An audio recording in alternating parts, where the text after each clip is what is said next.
علیہ وسلم کے خانوادے کی بے حرمتی اور توہین کی، نہ صرف انہیں قتل کیا گیا، ان کی لاشوں پہ گھوڑے دوڑائے۔ ابن سعد اور شمر جو ہے وہ خیموں میں داخل ہوا اور مخدرات اسلام چادریں چھیننے کی کوشش کی۔ حضرت زینب سلام اللہ علیہ نے مخاطب ہو کے کہا، ہمارے چہرے کے رکھوالے چلے گئے ہیں، ظالم تو خیال نہیں کرتا ہم رسول اللہ کی بیٹیاں ہیں۔ حضرت شہربانو، حضرت زین العابدین اور حضرت زینب سلام اللہ علیہ، ان تینوں کو ایک اونٹ پہ باندھا گیا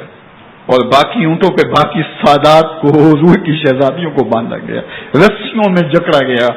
اور اونٹوں پہ باندھ کر کے کفر کی جانب آگے آگے شہیدوں کے سر چل رہے ہیں اور پیچھے یہ قافلہ چل رہا ہے۔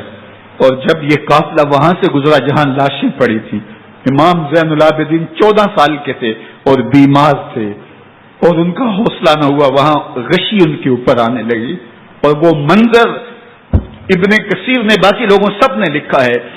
کہ پھر جب ان کی یہ حالت ہوئی تو پھر سیدہ زینب سلام اللہ علیہ، جنہوں نے ابھی تک بڑے حوصلے کے ساتھ ساری مشکلات کا مقابلہ کیا تھا، اب ان کے بندھن ٹوٹ گئے اور آنکھوں سے آنسو بہنے لگے اور سیدہ زینب سے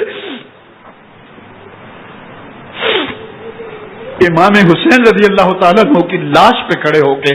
اور وہ روندی ہوئی لاش، ٹوٹی ہوئی ہڈیاں اور وہ بڑا بدن، کٹا ہوا سر نیزے کی نوک پہ اور لاش یہ پڑی ہے، تو حضرت سیدہ زینب نے مدینے کی طرف منہ کر کے جو ہے وہ حضور سے فریاد کی، رسول اللہ، اے پیارے آقا، یا جدا ہو، اے ہمارے نانا محترم، یہ دیکھیے آپ کا حسین پڑا ہوا ہے، بدن سے کپڑے اتار لیے گئے، خاک ہوائیں اڑا رہی ہیں اور اس کے اوپر چادر جو ہے وہ مٹی کی پڑ گئی ہے، یا محمد آہو۔ اور آگے فرمایا، حضور آپ کی اولاد کاٹ دی گئی،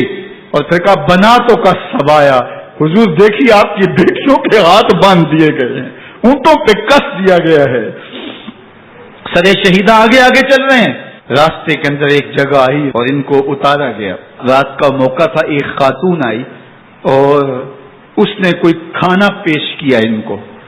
اور کہا کہ میں کسی زمانے میں حضرت سیدہ فاطمہ تو زہرا کی نوکری کیا کرتی تھی،